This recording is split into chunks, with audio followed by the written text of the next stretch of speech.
আমার খোদা নিবারণ হইনি মা।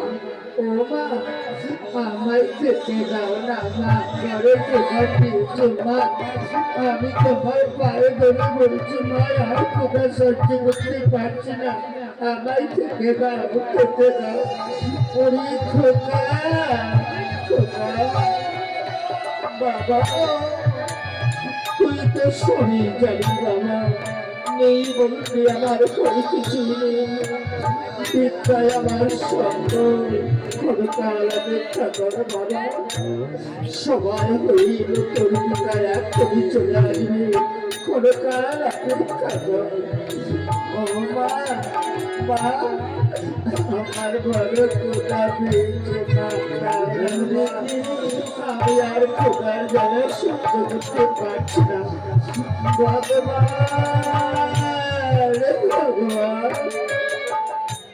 খোদার তো সংখ্যা নিয়ে আমি এখন কি করি?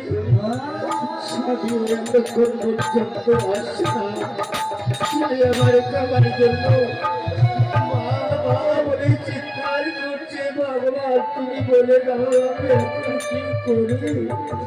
কই গো, কি করছো? আমি এসে গিয়েছি, তোমরা কেন কান্দাকাটি করছো? আমার খোদার জন্য, খাবার জন্য মা মা বলে পায়ে ধরে কাঁদছে। সেই সকালবেলা গিয়েছি, এত দেরি করে এলে? হ্যাঁ গো, আজ আমি ভিক্ষা করে এসেছি। এসো, আগে ভিক্ষার দ্রব্যটি আমার গোবিন্দের চরণে নিবেদন করি। গোবিন্দকে সেবা না দিয়ে তেল মাত্র গঙ্গা জল আমি স্পর্শ করব না। এইসব দেরি করো না, তাড়াতাড়ি করে পূজা সেরে চলো। সন্তানের যে বড় খোলা পেয়েছি, সন্তান খোলার জ্বালা সহ্য করতে পারছে না। স্বামী, বেশ, আমি এখনই পুজো সারছি, এখনই পুজো সারছি। খণ্ডমণ্ডল করো গন্ধম চরাচরম ওদমদম দর্শিতাঞ্জলি শ্রী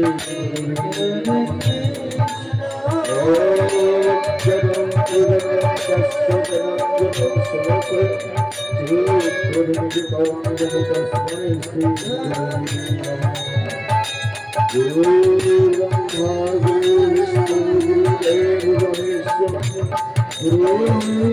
পুরম দর্শনঞ্জনম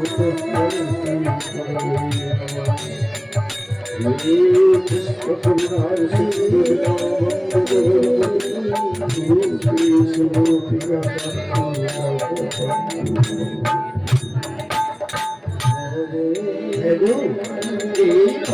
গুরুদেব মহেশ্বর তোমার পুজোগুলো ভক্তি করে সন্তানকে উদার পণ্য করে খেতে দেবো। আমি আসছি, হাত পা প্রকৃত করে আসছি। এইদিকে মন্ত্রীবাবু প্রবেশ করছে।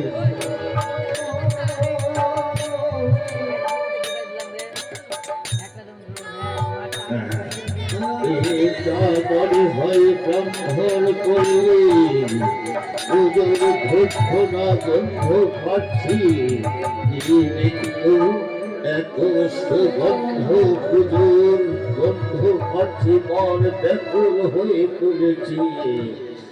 এই তো সেই বাড়ি, বাড়িতে কেউ আছেন গো, বাড়িতে কেউ আছে? কে আমার ডাকে? ঠিক মনে হয় বাহিরের দাঁড়িয়ে এসেছি। গিয়ে দেখি কে এলো। আপনি কে? আপনাকে তো আমি চিনলাম না। আমি আমি এই রাজ্যে অতিরিক্ত করে যাচ্ছি গো, তাই একটি ব্রাহ্মণের সন্ধানে এসেছি। তবে যে ব্রাহ্মণ, এই বাড়িতে কি পুজো অর্চনা হচ্ছে? আমি ব্রাহ্মণ, আমার বাড়িতে পুজো অর্চনা করলাম। দৈনন্দিন সজ্জায় আমার গোবিন্দের চরণে পুজো অর্চনা না করলে আমি জল স্পর্শ করিলাম।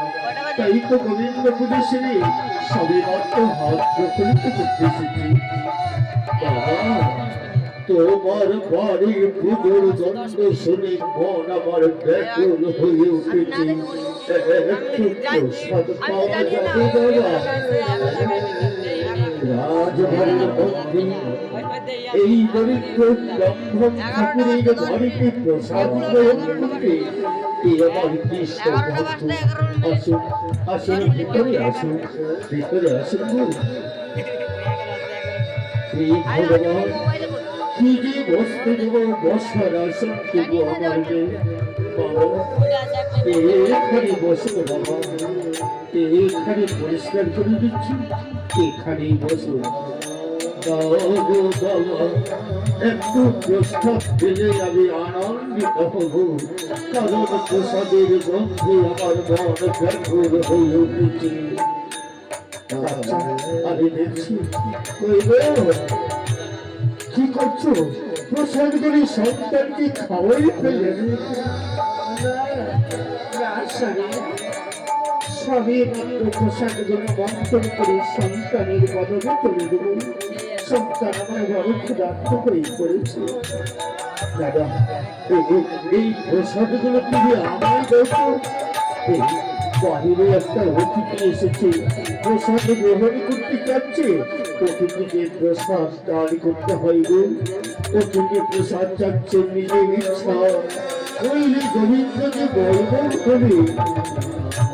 স্বামী, ক্ষুধার্ত সংসারের প্রসাদ গুলি আজ অতিথিকে দান করবে, আর আমার সন্তান অনাহারে থেকে যাবে। তাতে কি হয়েছে? ওরে খোকা, আর সুন্দর সময় তুমি পেট ভরে খাবো বাবা। অতিথি সেবা দেওয়া পরম ধর্ম। দাও গো দাও, দাও ওই প্রসাদ করে দাও। অতিথিকে আমি বসিয়ে রেখেছি। এই নাও সরি, আজ তাহলে ক্ষুধার্ত সন্তানের মুখের প্রসাদ গুলি আজ অতিথিকে দিলাম। এই নাও, তব ইচ্ছায় পূর্ণ করো।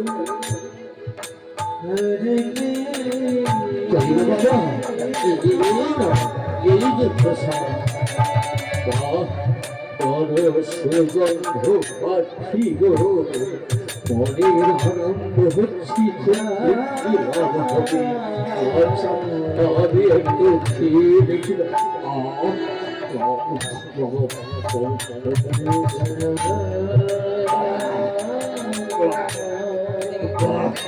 তোমার প্রসাদটি আমি বড় পেটে পেলাম বাবা, কিন্তু তোমার নাম কি শুনি?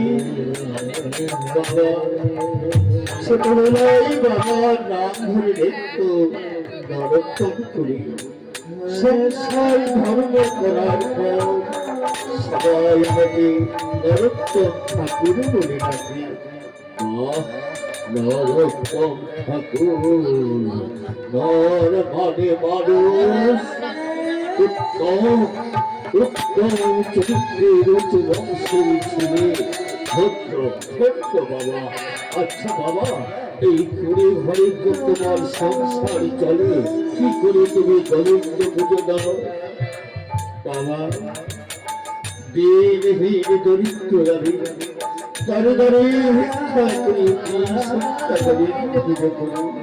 কোনদিন ভাগ্যে ভিক্ষা যদি কোনদিন যদি না কোনদিন আমার দরিদ্রকে অনাহারে রাখি সেই পুত্র অনাহারে ভিক্ষা পাই, এই আমার কার্য। বাবা এক কাজ করলে রাজা একটা মাধব মন্দির নির্মাণ করেছে। সেই মাধবের পুজোর জন্য নিয়ম নিষ্ঠাচারী ব্রাহ্মণাদি রথে করে দিক দিগান্তরে ভ্রমণ করছে। কৃপা করে যদি আমি না কিছু করি, যদি রাজবাড়ির পুজোয় নিয়োগ হও, তাহলে তোমাকে আর ভিক্ষা করতে হবে না বাবা। কৃষ্ণ মাধবের পুজো করবে, তোমার ছেলেটাও ওই পুষ্প চয়ন করে দেবে, তোমার স্ত্রী তোমার সহধর্মিনী তোমার পুজোর সহকারী করবে। যদি মনে না কিছু করো তাহলে ভালো রাজবাড়ির পুজো করুন, এত বড় সৌভাগ্য আমার। বেশ, আমি যেতে ইচ্ছুক। আমার বেদের কাছে জিজ্ঞাসা করি, যিনি অতিথি এসেছেন না, উনি হলেন রাজবাড়ির মন্ত্রী। নিয়ম নিষ্ঠা যেন ব্রাহ্মণের সন্তানে ভ্রমণ করছে গো। আমার প্রসাদ খেয়ে বড় কীর্তনা করেছে, বড় সুনাম করছে গো। আমি বলছি, আমরা যদি রাজবাড়ির মাধবের পুজোর নিয়োগ হই, তাহলে আর ভিক্ষা করতে হবে না। না স্বামী, না, দাঁড়িয়ে দাঁড়িয়ে ভিক্ষা করি, স্বাধীনভাবে চলাফেরা করছি। রাজবাড়ির পুজো করতে গিয়ে যদি কোনো ত্রুটি হয়ে যাবে, হয়তো রাজার কাছে অপরাধী হয়ে যাবে, হয়তো রাজা আমাদের দণ্ড প্রদান করতে পারে। তার চেয়ে আমরা দাঁড়িয়ে দাঁড়িয়ে ভিক্ষা করি, আমরা পুজো করবো। কি বলবে? তুমি তাহলে যাবে না? বেশ, তুমি যদি না যাও, তুমি যাও পুরো বয়সে এই আমি দাঁড়িয়ে ভিক্ষা করে মা ছেলেকে খাওয়াবো, আর তোমরা বসে বসে খাবে। তোমরা যদি না যাও, আমি একাই যাব পুজো দিতে। এইগুলো তোমার পায়ে হয়, আমি চলে স্বামী। নানা স্বামী, যেথায় সতী সেটাই সত্য। প্রতিজ্ঞত নারী স্বামীর সংখ্যা করাই পারব। আমাকে ফেলে জীবনের স্বামী, তুমি যেখানে যাবে তোমার হাত ধরে আমি নরকে যেতেও রাজি। তাহলে আমি দেবী নয়, আমি তাহলে মন্ত্রী বাবুকে বলে আসি, মন্ত্রী বাবু আমরা যাবো, আমরা যেতে ইচ্ছুক। তাহলে আর দেরি করে কাজ নেই, ওই রড নিয়ে এসেছি। এবার যা আছে তোমার পুত্রে পাট্টে বেঁধে আমার সঙ্গে চলো, রথে করে নিয়ে যাবো। আমার কি সৌভাগ্য, আজ রথে চলবো। হ্যাঁ গো, তোমার কি আছে পুটলি বাটলি বেঁধে নাও, মহারাজের বাড়িতে যাবো। ওই কি বাবু রথ দিয়ে অপেক্ষা করছি, আর দেরি করছে কেন? স্বামী, নেই বলতে তো আমাদের কিছুই নেই, রয়েছে মাত্র এই ভিক্ষার ছবি আর কয়েকটি গ্রন্থের বই। এছাড়া ভিক্ষা তো কিছুই নেই। না, ওগুলি নিয়ে নাও, চলো এবার এসো। স্বামী, আমার গরিব লোককে নিয়ে যাবেন না সবাই? যার চরণে পূজা অর্চনা করে এসেছো, তাকে পেলে কি করে জানো স্বামী? এই মাধবের মধ্যে নিয়ে যেতে হবে। রাজা মাধব মন্দির নির্মাণ করেছে, মাধব ঠাকুর তৈরি করেছে। যে মাধব, সেই গোবিন্দ, সেই কৃষ্ণ। তিনি ভিন্ন আকার ধারণ করল, তবে এই পাথরের মূর্তি দিয়ে গেলে রাজাকে অপমান করা হবে। যেখানকার জিনিস সেখানে থাক, এবার চলো চলো তো। ওই